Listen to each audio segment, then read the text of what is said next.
this. Okay, interesting. So the question that comes to mind as you say commoditize your compliments, because we have talked about this in the past, it occurs to me that Meta is not necessarily commoditizing its complement so much as constructing its complement, at least in the case of constructing its own AI. But is the theory that open sourcing some of the meta tech will accelerate the process of commoditization of LLMs generally? Right.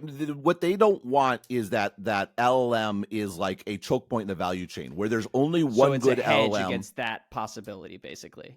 Well, that's just what commoditize your compliments is. It's like you don't want anything else that is not part of what drives value for you. You don't want that to drive value for someone else, because what happens is value chains have a hard, generally by and large, don't support multiple choke points. If they support multiple choke points, it's usually some sort of function of like a geographic constraint. So back in the day, like with the cable bundle, you had to actually have the lines in the ground. That was sort of one constraint. And then you had the channels, the entertainment companies building up these big families of channels so they could have more negotiating leverage versus the cable companies that had the actual wires in the ground.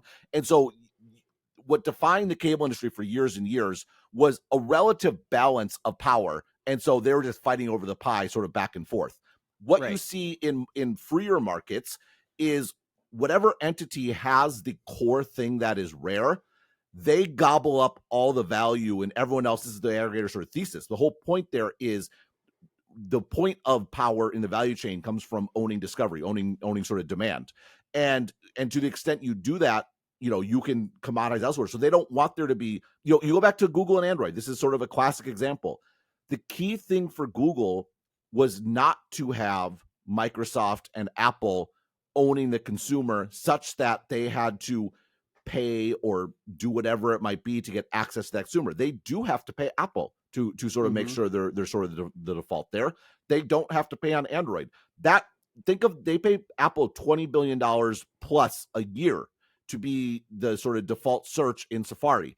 That's money they don't pay for 70% of the market sort of worldwide because they built Android.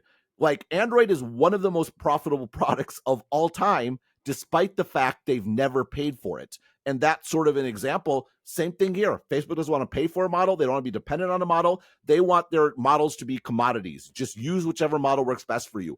In Facebook's view, at this point, particularly because they've established Llama sufficiently, Mistral is fine. Like, what they don't care about is winning the model market. What they care about is nobody winning the model market. As Right. long as that happens, they're in good shape.